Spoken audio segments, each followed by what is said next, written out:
Oh, yeah. Like 3 or 4 months or so.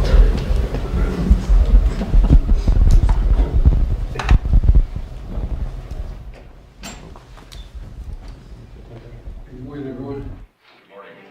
Good morning. Before I leave for California, I want to briefly speak about what's happening in Silicon Valley Bank and Signature Bank. Today, thanks to the quick action of my administration over the past few days, Americans can have confidence that the banking system is safe. Your deposits will be there when you need them. Small businesses across the country, the deposit accounts at these banks can breathe easier knowing they'll be able to pay their workers and pay their bills. And their hardworking employees can breathe easier as well. Last week, when we learned of the problems of the banks and the impact they could have on jobs of small businesses and banking system overall, I instructed my team to act quickly to protect these interests. They've done that. On Friday, the government regulator in charge, the FDIC, took control of Silicon Valley Bank's assets. And over the weekend, it took control of Signature Bank's assets. Treasury Secretary Yellen and a team of banking regulators have taken action, immediate action. And here are the highlights. First, all customers who had deposits in these banks can rest assured, they'll be protected and they'll have access to their money as of today. That includes small businesses across the country that bank there and need to make payroll, pay their bills, and stay open for business. No losses will be, and this is an important point, no losses will be borne by the taxpayers. Let me repeat that. No losses will be borne by the taxpayers. Instead, the money will come from the fees that banks pay into the deposit insurance fund. Because of the actions that our regulators have already taken, every American should feel confident that their deposits will be there if and when they need them.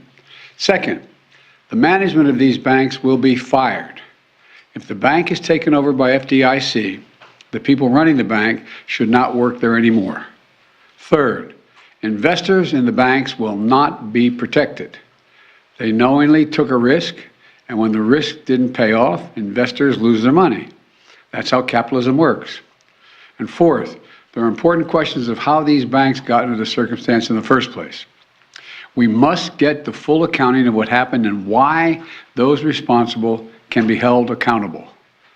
In my administration, no one is above the law. And finally, we must reduce the risks of this happening again. During the Obama-Biden administration, we put in place tough requirements on banks like Silicon Valley Bank and Signature Bank, including the Dodd-Frank law to make sure that the crisis we saw in 2008 would not happen again.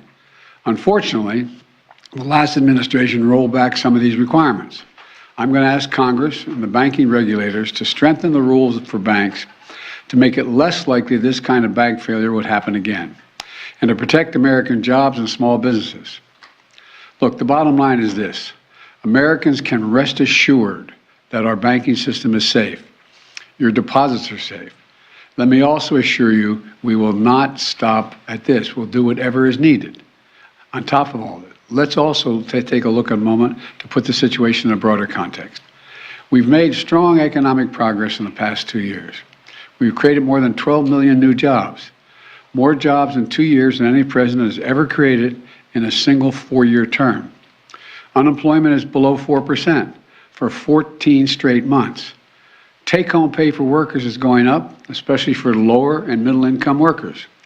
And we've seen record numbers of people apply to start new businesses, more than 10 million of them, more than 10 million applications over the last 2 years starting businesses.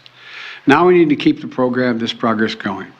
That's what swift action that my administration over the past few years is all about. Protecting depositors, protecting the banking system, protecting the economic gains we've made together for the American people.